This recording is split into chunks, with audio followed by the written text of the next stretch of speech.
Hello, hello, hello, everyone. Welcome back to another episode of Learn Real Life English, the podcast where we break down everyday English so you can speak with confidence. I'm your host, Mike. And I'm Jane. Super happy to be here today, Mike.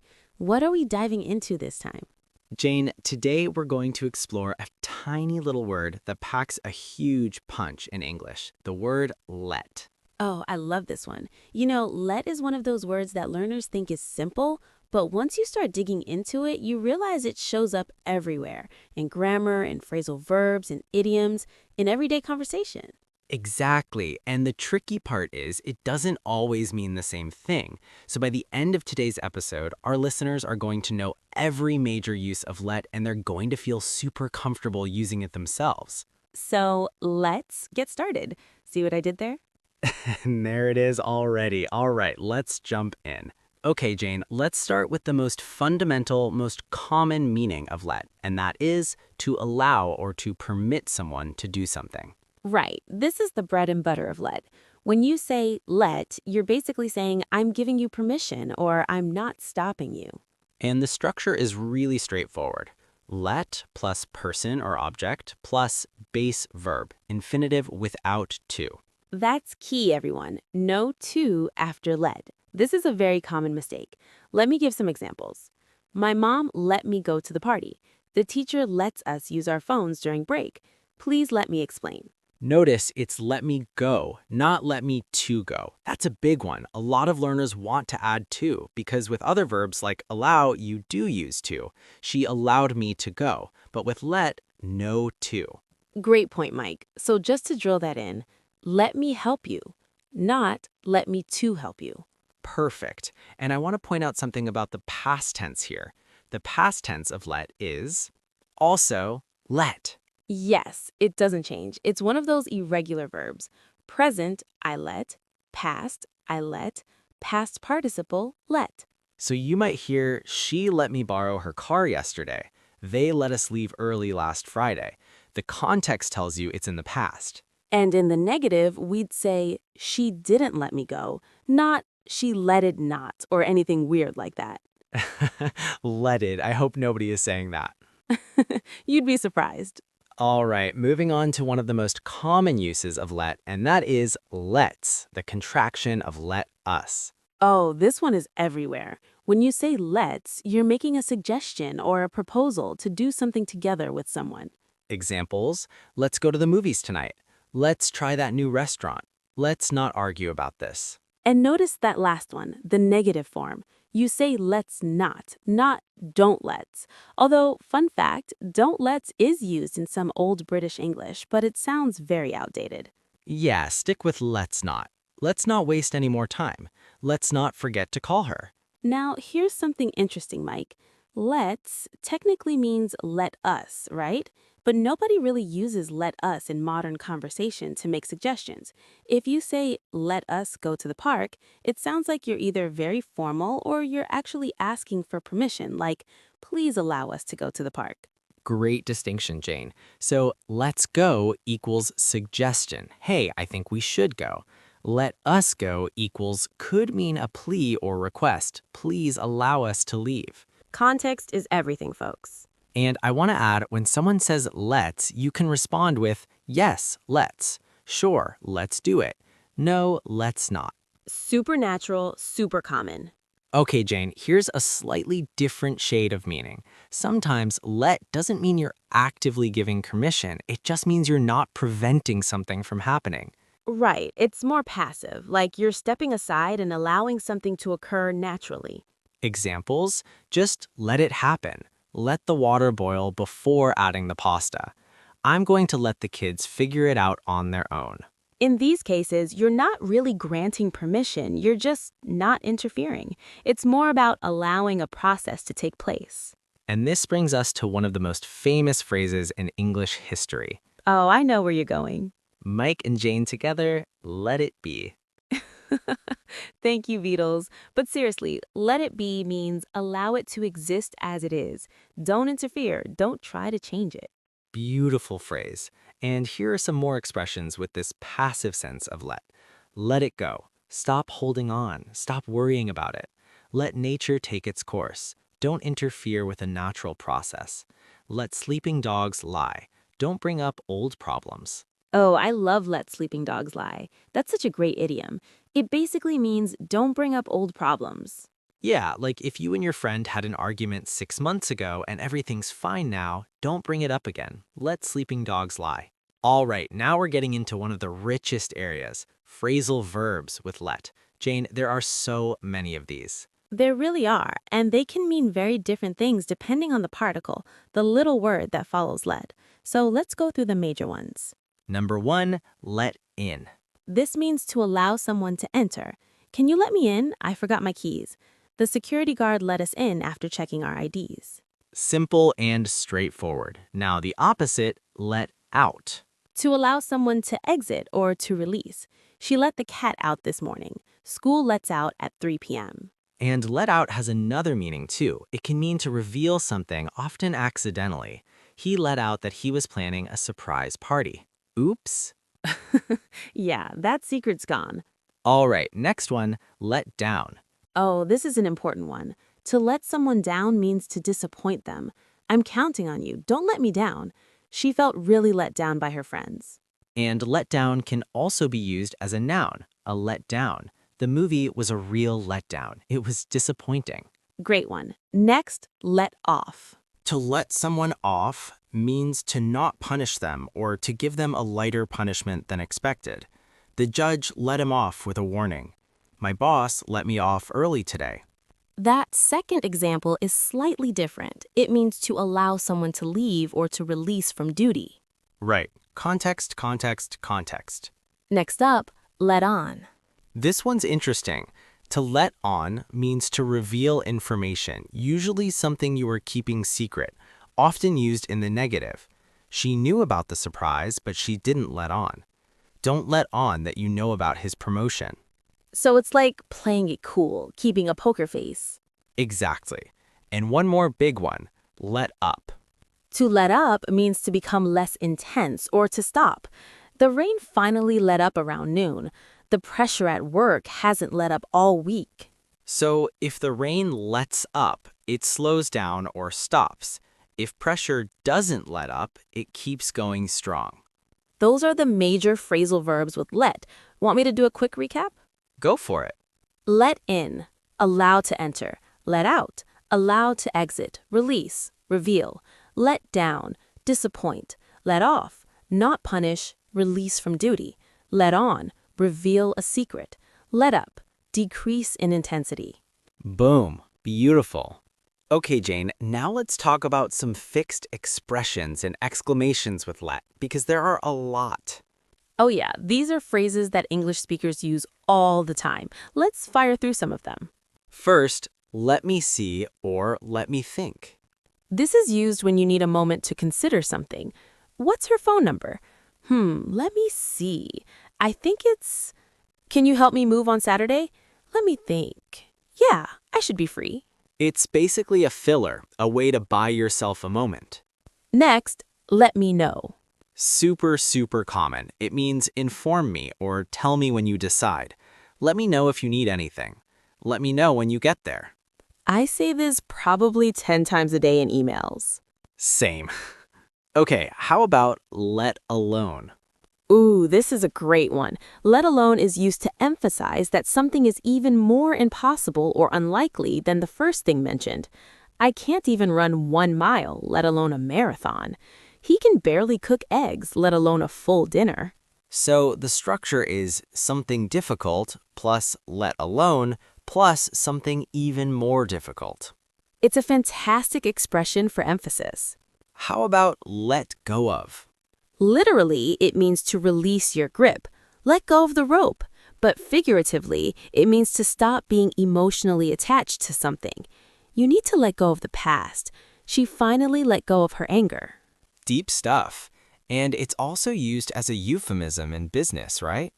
Oh yes, to let someone go means to fire them, but in a softer way. Unfortunately, we had to let 20 employees go last month. It sounds nicer than we fired them, but it means the same thing. Corporate English at its finest. Absolutely. Okay, one more. Live and let live. This is a proverb, a life philosophy. It means be tolerant of others, even if they're different from you. You live your life and you allow others to live theirs. Beautiful expression. Now, Jane, I know a lot of our listeners are wondering, what's the difference between let, allow, and permit? They all seem to mean the same thing. Great question. And yes, they do share a similar meaning, but they differ in formality and grammar. Let's break it down. Word, formality, structure. Let. Informal, casual. Let plus object plus base verb. Allow, neutral, slightly formal. Allow plus object plus to plus verb. Permit. Formal, official. Permit plus object plus to plus verb. So, casual, my dad let me drive his car. Neutral, my dad allowed me to drive his car. Formal, visitors are permitted to enter after 9 a.m. You'd never say visitors are let to enter. That sounds completely wrong. And you'd rarely say, my dad permitted me to drive his car in casual conversation. That sounds way too stiff. So use let in everyday speech, allow in semi-formal situations, and permit in official or written contexts. And remember, let takes the base verb, no to, while allow and permit take to plus verb. This is one of the most tested grammar points in English exams, by the way. Absolutely. Pay attention, exam takers. Here's a fun grammar question, Jane. Can let be used in the passive voice? Technically, not really, or at least not naturally. This is one of the quirks of let. Right. So in active voice, we say, they let me enter the building. But in passive, we don't say, I was let enter the building. That sounds terrible. Instead, we switch to allowed or permitted for the passive. I was allowed to enter the building. I was permitted to enter the building. So the rule is when you need the passive voice, use allow or permit instead of let. Exactly. However, and this is interesting, you can hear let in a passive-like structure in some informal speech, especially British English. He was let off with a warning, phrasal verb let off. She was let in through the back door. But those are phrasal verbs, and they behave a bit differently. For the simple meaning of allow, stick with allowed in the passive. Exactly. Okay, Jane, now here's a meaning of let that might surprise some of our listeners, especially if they're more familiar with American English. Oh yeah, are we talking about the rental meaning? We are. In British English, let can mean to rent out a property. She lets her flat to students. There's a room to let on the second floor. So if you're walking around London and you see a sign that says to let, it means the property is available for rent. In American English, we'd usually say for rent instead, but to let is completely standard in British English and in real estate language internationally. And the noun form is also let, a short-term let, a long-term let. Good to know, especially if you're planning to live in the UK or deal with British real estate. Or if you're watching British TV shows. Let's do a rapid-fire round of idioms and common expressions with let. Ready, Jane? Let's do it. Let the cat out of the bag. To accidentally reveal a secret. I was planning a surprise party, but Tom let the cat out of the bag. Let your hair down. To relax and have fun, especially after a period of being serious or working hard. It's Friday night, time to let your hair down. Let bygones be bygones. To forgive and forget past disagreements. We've both made mistakes. Let's just let bygones be bygones. Let off steam. To release pent-up energy or frustration. I go to the gym to let off steam after a long day at work. Let someone off the hook. To free someone from blame or responsibility. The boss was angry, but she let him off the hook this time. Let it slip. To accidentally say something you shouldn't have. She let it slip that they're getting engaged. Let loose. To behave freely, without restraint, similar to let your hair down. The kids were let loose in the playground. And one of my favorites, let the chips fall where they may. To let things happen naturally without trying to control the outcome. It's about accepting consequences. I've done my best on the exam. Now I'll just let the chips fall where they may. I love that one. It's very liberating. It really is. All right, before we wrap up, let's talk about some common mistakes that English learners make with let. Oh, this is so important. Let's save some people from embarrassment. Mistake number 1, adding to after let. She let me use her computer. Check, she let me use her computer. We've said it before, but it's worth repeating because it's so common. Mistake number 2, saying letted as the past tense. He letted me go. Check, he let me go. Let is the same in present and past, always. Mistake number 3, using let in the passive voice. I was let to enter. Check, I was allowed to enter. Switch to allow or permit for passive constructions. Mistake number 4, confusing let's suggestion with let us permission. Remember, let's go, suggestion. Let us go, please, asking for permission or release. Mistake number 5, forgetting to use let and using leave instead. Some languages use the same word for both. Leave me explain. Check, let me explain. Leave means to depart or to leave something behind. Let means to allow. They are not the same. Unless you say leave me alone, which means something different from let me alone, which is archaic and rarely used.